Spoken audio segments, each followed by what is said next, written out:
Dear friends, welcome. This is our 5th year's online conversation on important issues for the world and Ukraine. We speak online as long as we cannot meet in Kiev because of COVID. Today, the year's board and I are happy and honored to welcome our great friend, Prime Minister Tony Blair. By the way, I want to apologize for a small delay. We had some technical problems then with computer of Prime Minister, but he successfully solved these technical problems, and we can see that personal meetings offline definitely has some advantages. Yes, there are not many people around today with such a strategic vision as Tony Blair, and who have such experience, but are also so not up to the date, but up to tomorrow. Recently, more even than usual, I thought when I had a chance to hear Tony's views, more people need to hear this. Thank you very much, Tony, for accepting our invitation and being with us today. We are also grateful that Anne Applebaum, who is an outstanding thinker in her own right, agreed again to moderate. And now I don't want to take away more of the limited time. Anne, the floor is yours. So thank you very much, Victor. I'm delighted to be here with you all virtually or spiritually or whatever language we use to talk about communication by Zoom. And of course, I'm delighted to be here in some manner with Prime Minister Blair. I'm in Poland, he's in Britain, but I think the technology here might be superior to there. So maybe that's a little sign for the future, a little victory for Eastern Europe. We're going to talk broadly about geopolitics and the state of the world, and then towards the end of the conversation, we're going to bring in a couple of real experts on Ukraine, a Ukrainian minister, as well as Kurt Volker, who is a former special representative to Ukraine, to ask a few questions as well.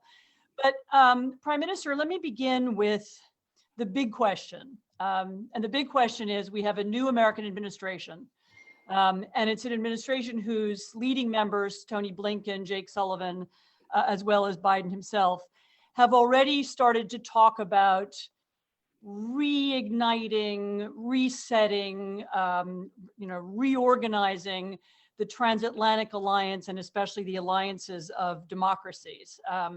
And they've talked about having a big summit this spring. They're talking about specific projects.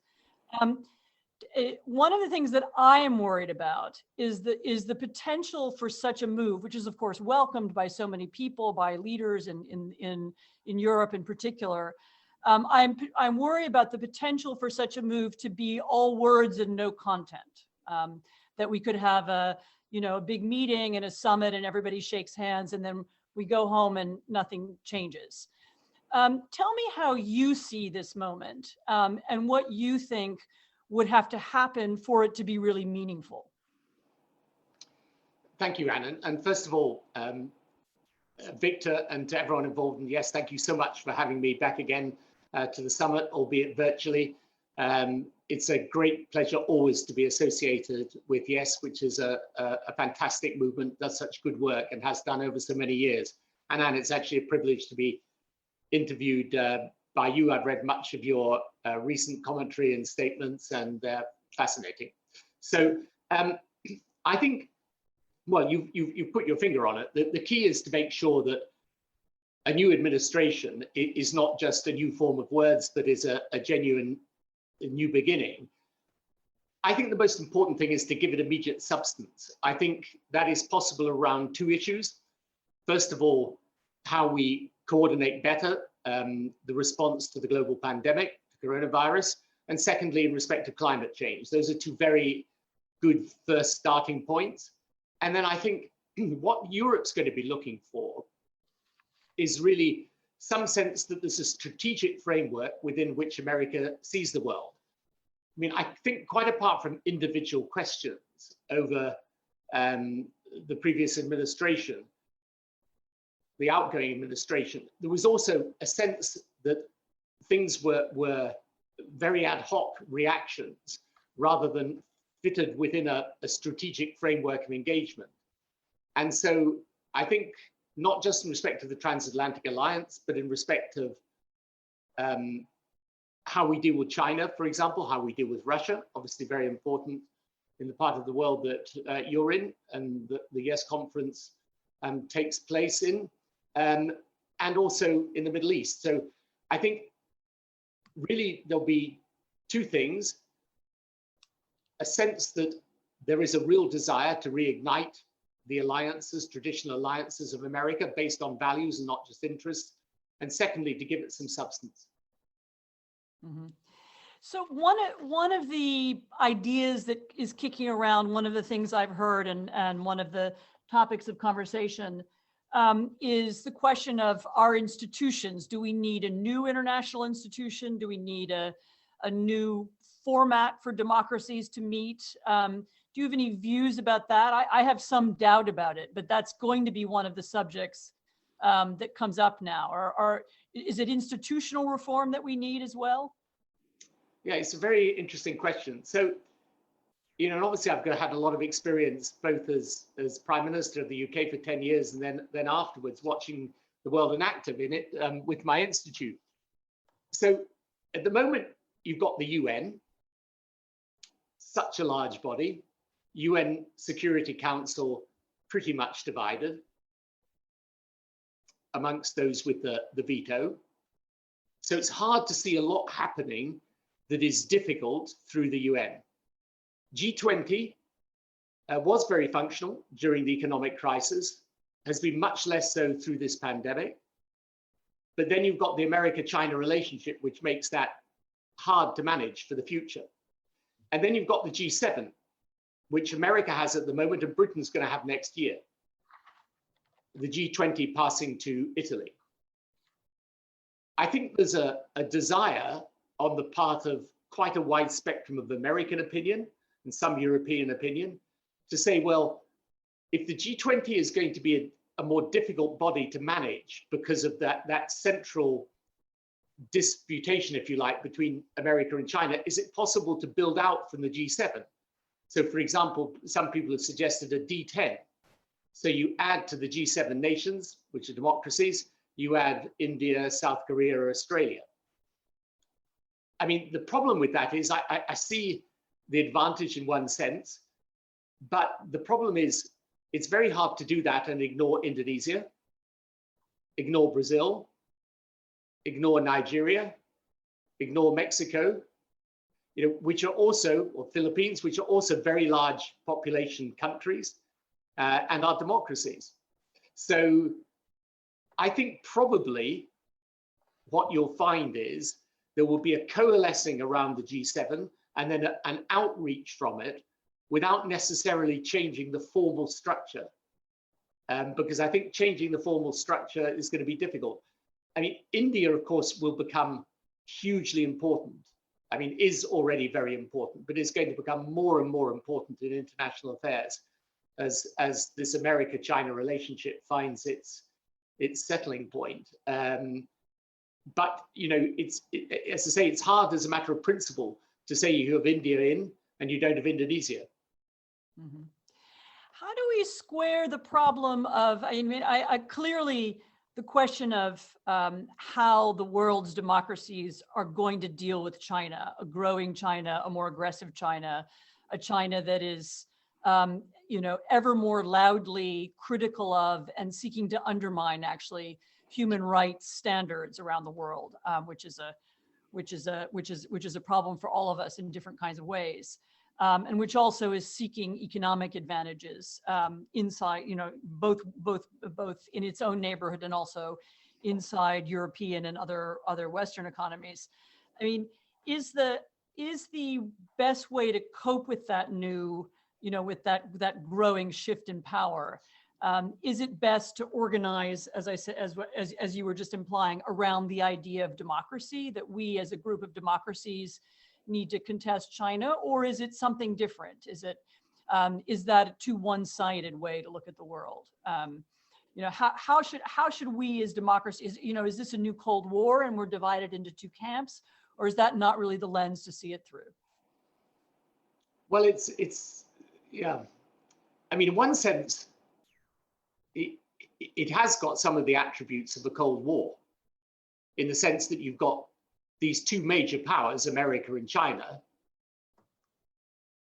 in a cold and sometimes with the potential of warming up confrontation with each other. And I always say to people, again, what's necessary in dealing with China is you have a strategic framework. You accept there will be areas of confrontation, and these are very obvious. You accept there will be areas of competition, for example, around technology, and these, again, are going to be fairly clear and inevitable. But then the question is, you've got to keep some space for cooperation, because if you take the issue of climate change, for example, it's impossible to solve that without China. Or if you look at how we prepare for a future global pandemic, which I think is very important, we may discuss this a bit later, how do you plug the gaps in existing infrastructure globally for handling a pandemic without the participation of China? It's very hard to see that. Also today, because China's economy is so much stronger than the Soviet Union's ever was, many, many countries around the world have China as their leading trading partner, and it's quite hard to see them give up that Chinese relationship. I mean, even if you take the UK, okay, you can say in relation to Huawei, for example, that the UK's taken a decision for security reasons. It keeps China out of that part of its infrastructure. But do we really want to say no to all forms of Chinese investment? I doubt it in Britain. So I think, there will be, on the part of America, a desire to build a coalition of strength so that the cooperation necessary with China doesn't come by having to pay a price in terms of preparedness to confront where we think China's behaving in a bad way. So I think in that sense, yes, you will see a coming together of like-minded countries, and that will happen to a degree around the G7, to a degree around democracies, and just to a degree around interests. See, you've got countries in Southeast Asia, not all of whom are democracies, certainly in the Western sense, but who are anxious about Chinese power. So I think the American administration, in my view, if it's sensible, will have a strategic framework for engaging with China and will build alliances across a range of different circles, if you like, concentric circles, so that it has the strongest possibility of being able to confront effectively and compete effectively and cooperate effectively. Mm-hmm. Mm-hmm. I want to get more specifically to the pandemic in a second, but looking at, we're talking about this big geopolitical shift. How should a country like Ukraine see its role now? Is Ukraine going to be forced, do you think, to choose between the US and China? How should Ukrainians see this change in the world? Right, so my institute advises around now about 25 or 30 different governments around the world, and this is a common question. Mm-hmm. Because people think, right, I am more perhaps with the US when it comes to security questions, even when it comes to human rights questions, but I am reluctant to give up my economic and trade position with China. So I think for a country like Ukraine, the important thing is to realize that your core security relationship will be with America and America's allies. That's not to say that you can't engage with China and have trade with China, but you're probably in future going to have to do that fairly judiciously, and make sure that, for example, when it comes to questions that America will believe impinge on security questions, then it's going to be at least as well to be in strong consultation with the US and its allies before you take irrevocable steps. Mm-hmm. In your opening remarks, you said something rather optimistic sounding about the world after COVID. In other words, that the US and Europe would get together in the wake of the pandemic and might work on this problem together. Isn't the opposite also a possibility, namely that in the wake of the pandemic, people begin to compete, there's competition over who gets the vaccine first? We had a little whiff of this actually a few days ago when Britain announced that it would approve the vaccine first, and that caused a kind of, ripple effect of other countries arguing about why that had happened first and whether it mattered and whether that was good or bad. Couldn't we see more competition and kind of, I don't know, America first, Germany first, attitudes towards healthcare after this? Yeah, you could do that. And certainly what you've seen in the past, 10 months or whatever, is a scrabbling around in a pretty nationalistic way. However, if you're at all smart, you look back over the last 10 months, and my institute, looking into all of these questions in detail, we estimate you could have knocked 3 to 4 months off the longevity of this crisis if there'd been cooperation. Just to give a couple of examples, there are big weaknesses in the production of both therapeutic drugs and vaccines that have been exposed by this pandemic. You've got a situation now, for example, on therapeutics, where, and these are drugs that once people have got COVID, if you give them the drugs in the early stages of the disease, they give you a pretty good chance then of pulling through and getting back on your feet. And of course, President Trump was the most notable beneficiary of this with the Regeneron drug. But you've got Eli Lilly and you've got an AstraZeneca one as well. But here's the shocking fact. The numbers of doses of those therapeutics are, I think, globally, it's a fraction of what you need. Mm-hmm. Now, if there'd been cooperation at the very beginning around that, think how much further along you'd be.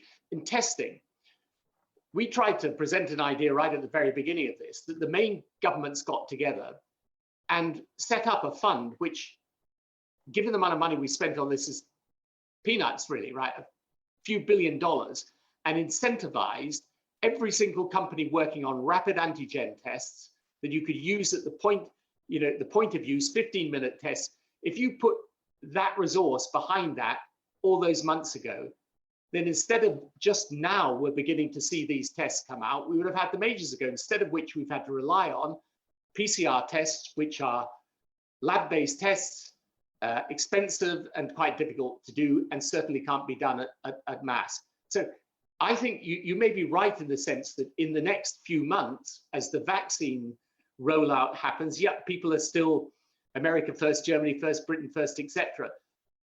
But unless there's a total absence of imagination and vision on the part of global leadership, at the end of this, surely we've got to say, come on, guys, we cannot go through this again. It's absurd, absolutely absurd, with people trying to buy protective equipment of each other on runways in China. Madness. So I hope, it's not that I'm optimistic, it's just that, well, maybe I'm simply saying, if there's any connection of politics to reason at all, then that may be a question. Then at the end of this, at any level, UN, G20, G7, ad hoc groups of countries, there should be a complete top to bottom review of what went wrong and why it should never happen again. Because the other thing, just to say this, and which is fascinating, and one of the things that's happened during this pandemic, and I know a little knowledge is a dangerous thing, is a lot of us have acquired a lot more knowledge about these things than we ever had before. But I've spoken to several experts, true experts in this, who say to me, there've been 7 or 8 near misses in the past few years until we got COVID-19. And in the years to come, it's not at all impossible we'll get a recurrence. But supposing you've got a recurrence of a virus with the level of infectiousness of COVID-19, which is very infectious, but with a fatality rate much higher up the scale, like SARS or MERS, or even, heaven forbid, Ebola, right? Now, you may not get that, but you might. So it is beyond doubt that the world should be sitting down and working out the answers to these questions for the future, even if in the short term, everyone's going to be looking after themselves. Mhm. Since it came up in the last question, your view now about how Britain is going to fit into this new world order or changed circumstances. Is there a special role that post-Brexit Britain can play? I know that you've been saying in the UK in the last few days that that there's no point in the UK seeking to rejoin the EU. But is there some alternative role that you see for your country? Well, what I said was there's no point in having this debate now. I mean, for the foreseeable future, it's over. I haven't changed my view about Brexit one iota, by the way. I think it's a terrible strategic error for my country, and I'm very sad about it, but it's a fact. I mean, we've legally left. So, no, Britain is going to have to construct a new position for itself in the world. That means, I think, four things in the short to medium term. We're going to make sure our alliance with America stays very strong. We've got to rebuild an alliance with Europe, even outside the European Union, in areas where we can cooperate together. That might be defense, foreign policy to a degree. It might be in areas like aid or climate or energy, but we've got to build those pillars of cooperation. Thirdly, the government's just announced this, we're going to have to build our defense capability because that will be a major part of our leverage in the world. And finally, you know, we're going to have to make Britain a very attractive place for people to come and invest. And that will require, I think, some quite deep changes in the way Britain positions itself. So, you know, my argument to people about Brexit back in the UK is it's over as a political argument in the sense that we have done it, but it's not over as an issue because the challenge for Britain economically and politically is what is our future outside of Europe and outside of the market in which roughly half our trade is presently situated. Mm-hmm. Finally, before I turn to the other two questioners, I want to ask one question about the conflict in eastern Ukraine, which I know you're aware of and have followed. You know, again, we're at a moment when a lot of things are shifting and changing. I mean, have you got any advice for Ukrainians about how to navigate this moment, how to reach a sustainable peace, how to put this to bed in some fashion? What's your view on it? Well, I'm not sufficiently familiar with all the details of the various peace negotiations and so on to give a very specific advice on the detail of it. But I think there are two things that are very important. First of all, to make sure the world doesn't forget about it. And this will be a very important element of the conversation with the Biden administration. I mean, over 13,000 people have died. They're literally in, well, what I regard as part of Europe. It's a terrible situation. And, you know, secondly, to make sure that Ukraine's sovereignty is understood and respected, and that their allies around the world recognize that this issue is not going to go away for the people of Ukraine. It's absolutely essential that we do try and resolve it, but it's got to be resolved on a basis that respects Ukraine's territorial sovereignty and independence. Okay, and I do have one additional question that comes straight from the top, which is a request from Victor Pinchuk to talk about the tech revolution in AI, the rapid changes in the nature and speed of information. How is this shaping the world? And again, how can a country that's not a leader in the tech revolution find its way in this? What should the country's tactics be, particularly as the U.S. and China are going to be competing over who's first in these brand new technologies? How does everybody else fit into that competition? Yeah, so just very briefly, I mean, for me, the technology revolution is the 21st century equivalent of the 19th century industrial revolution. And what that means is it changes everything.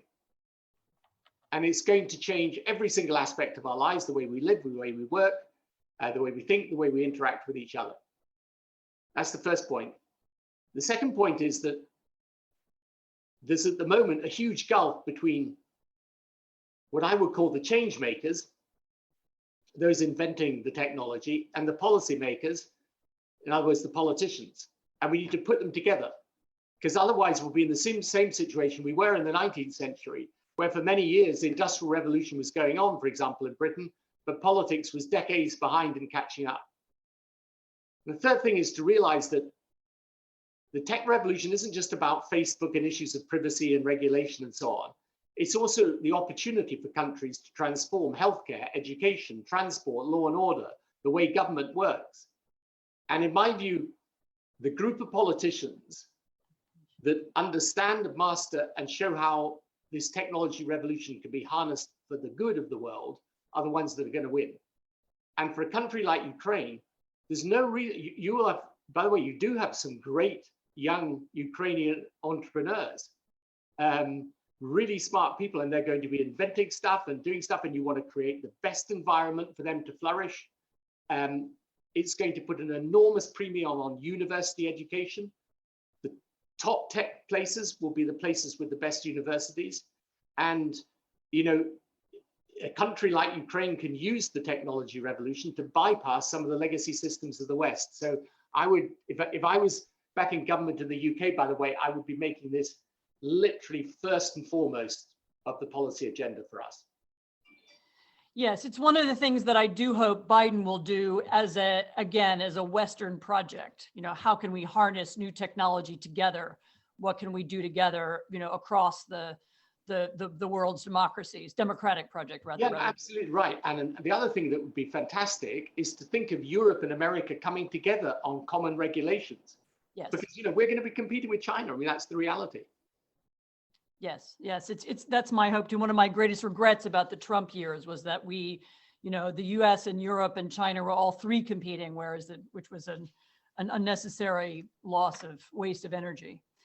I'm now going to ask the Ukrainian Deputy Prime Minister for European and Euro-Atlantic Affairs, which is a great title, Olga Stefanishina, to ask the next question.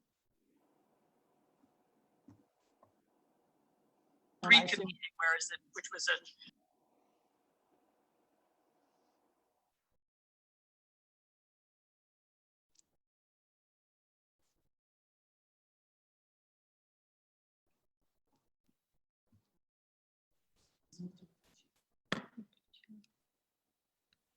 Hello.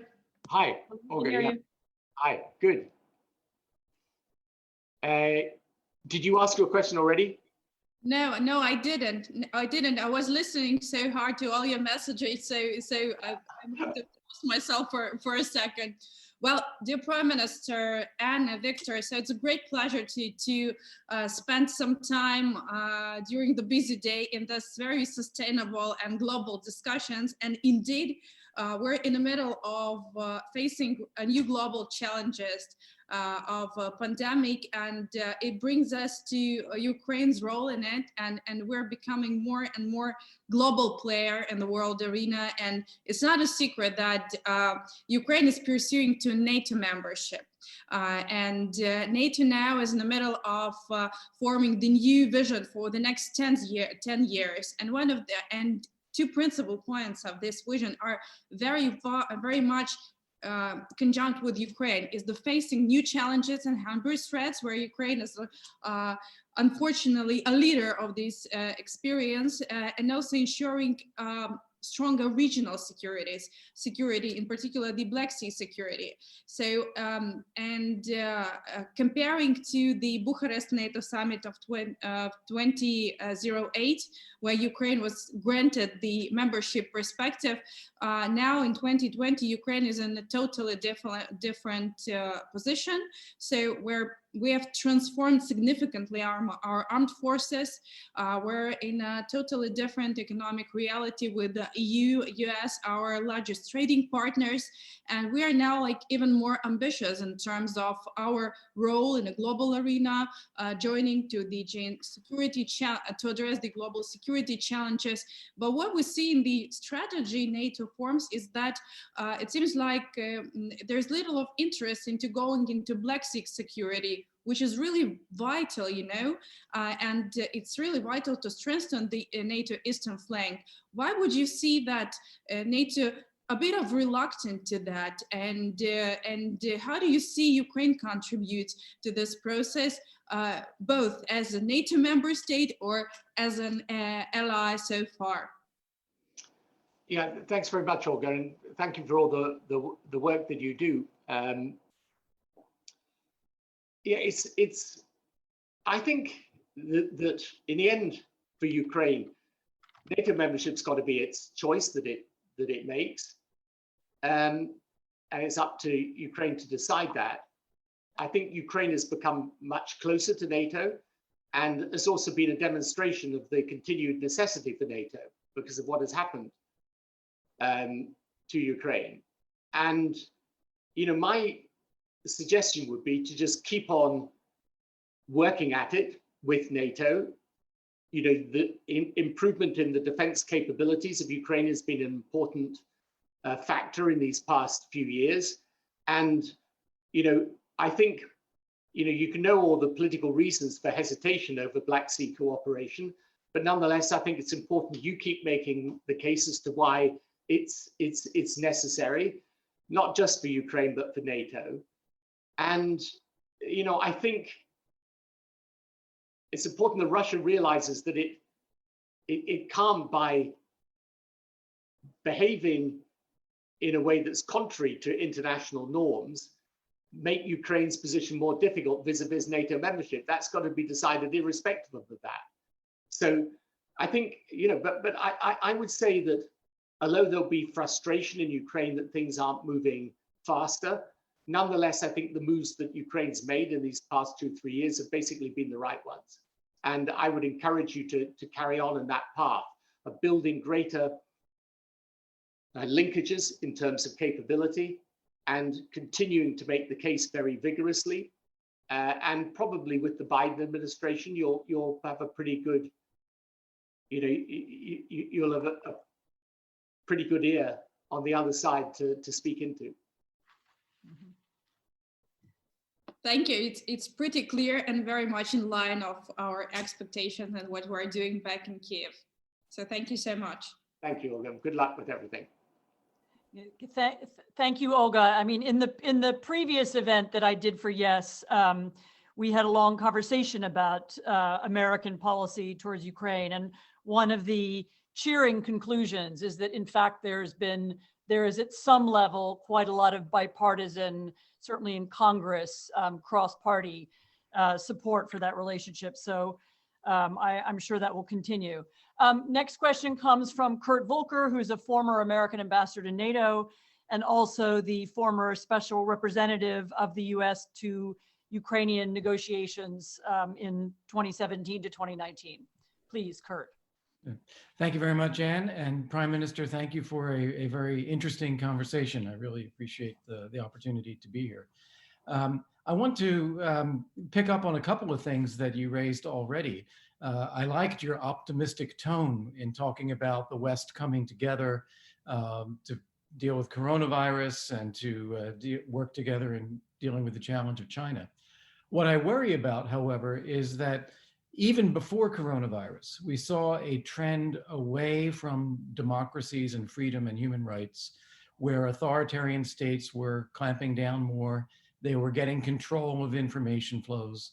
They were acting more aggressively, whether it's invading Ukraine or invading Georgia or the South China Sea, or now China, under the cover of COVID, taking more control over Hong Kong. And as we come out of the coronavirus period, I'm concerned that the Western economies will be weak and indebted and inward looking, and the authoritarians will come out, gangbusters. And so I'm wondering how you see the West pulling itself together economically. I think we're going to face serious disruptions to the economy as a long-term effect of coronavirus, and how we're going to deal with some of the hard issues. You know, I don't want to denigrate climate change's importance, but we have wars going on, and we have countries attacking, we have migration, we may have a devastated global economy. How do we really pull ourselves together to make sure that the freedom-loving countries end up advancing freedom and advancing democracy again? Yeah, thanks very much, Ambassador. And it's a great question. Thank you, by the way, also for all your service, both to your own country, but to Ukraine and the Western Alliance. Yeah, it's a great question. So here's my take on it. There's two things I would say. The first is, you know, when I used to, as Prime Minister, visit countries that, let's say, weren't democratic in the Western sense, and even for several years after leaving office, the conversation I would have with the leadership in those countries would be something like this. It would be, yes, you know, we're not democratic. We agree we've got to get there eventually, but now is just not the right time. But underlying the conversation was always the assumption that the gold standard of government was a democracy. My anxiety is I go to similar countries today and the conversation is not the same. And I think we've got to be self-critical about this in the West. So my view is, this is the first point I wanted to make, is that the challenge of Western democracy today is efficacy. You know, it's how do you provide for effective change for your people? And, you know, when you look around a lot of Western governments, you can see this during COVID even, they've not been very effective. They've actually just not been very good at governing. And in a world of change, we've just been talking about this technology revolution. In a world of change, very often the populists come through, or the authoritarians come through, because they're saying, here's the brick wall holding us back, and I'm going to go through it. And the conventional politicians are going up to the brick wall and then sitting in front of it and contemplating. Right? So there's a problem with efficacy. Now, most people don't see it like that. They're always talking about, you know, political problems, but actually a lot of government, the challenge of government is getting things done, right? And I think one of the things that's happened, and we can see this here in the UK in respect of COVID, is that people just feel, okay, leave aside whatever government it is, it's just not been very effective. Now, sometimes I think that criticism is unfair, but it's what a lot of people think. So that's the first thing, is that we've got to work out how we get back to effectiveness. How do you make effective change? So I look, for example, at education systems and think they need deep reform in the West. But are we capable of reforming them? Or are we just going to hit a whole series of roadblocks? That's the question for us. So that's the first challenge. And the second thing, which I think is linked to it, is, in my view, the key to overcoming this efficacy challenge is the revival of the center-right and center-left in Western politics. That it's the absence of a strong center, which is prepared to look at policies on the basis of what works and not on the basis of ideology or prejudice. The absence of that is the problem. And, you know, it's the irony of the Western world that at the very time when the solutions to the world's problems require deep analysis, proper understanding, and rigorous evidence-based action, we've gone ideological, both left and right. So that what comes first is your ideological preconception rather than, you know, the problem. So if you look at technology, what can technology do for healthcare? A massive amount.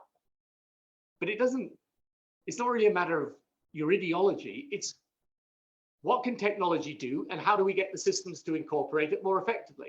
So this is where I think, you know, unless there's a revival of that type of politics, then I think you're going to continue in a situation where you've got very divided politics in Western countries, with people preferring to battle it out over ideology than sit down and work out a constructive way forward. And where the authoritarian countries, at least some of them, gain, is that their leaders just seem to take the decisions and move forward. And where, in a world where people want change, if the reasonable people can't provide change, it's the unreasonable who will change the status quo. And that's the risk that we face. It's a big challenge and a good question. Thank you, Prime Minister. If I could just maybe finish by linking together something you said at the beginning of this conversation with what you just said now, and ask you, is it possible that democracies can reinforce one another in these trends? In other words, over the last few years, one of the things we've seen is the way in which populist tactics and memes and slogans have spread very quickly from one country to the other. Is it possible that we could have a reverse process whereby the use of more rational, evidence-based argumentation in one democracy can somehow infect or inspire that process in another? Is that something that's possible in the next few years?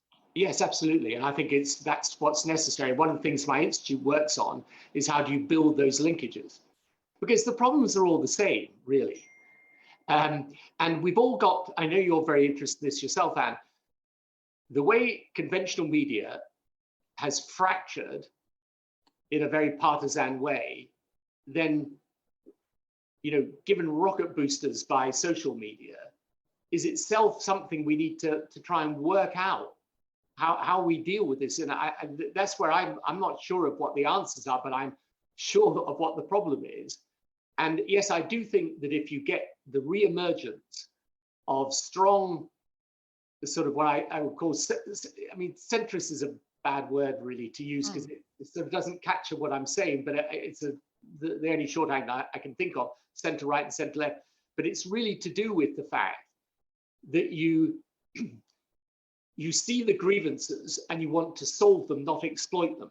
And the problem with the populists is, they want the people in a continual state of anger rather than actually do the hard work of providing the answer. And this is, if we could get a revival of that politics, yes, I think it would have the same impact and demonstrative effect that happened the reverse way with the rise of populism. Mm-hmm. As you know, I also hope something like that will happen. I do fear that we need to focus a lot more and think a lot harder about how to shape our own information space so that it reflects our democratic values and not the values of the algorithms just push emotion and anger and division. And we're still a little not quite ready to do that yet, I'm afraid. Yeah, but that's something I'd love to discuss with you in another time. I think it's a really, really important question for democracy. I couldn't agree more. But we are out of time today. I wanted to thank Prime Minister Tony Blair for his time, and also our two special questioners for their time. Thank the fantastic Yes audience, which is so supportive of these events. This conversation will at some point appear in an edited form on YouTube, so you'll be able to share it with others if you found it useful. And Yes will also keep everybody on its mailing list informed of future conversations in this online format over the next few weeks. And of course, we all hope that we will meet together in Kiev or some other lovely place very, very soon. So thank you all again very much for your time.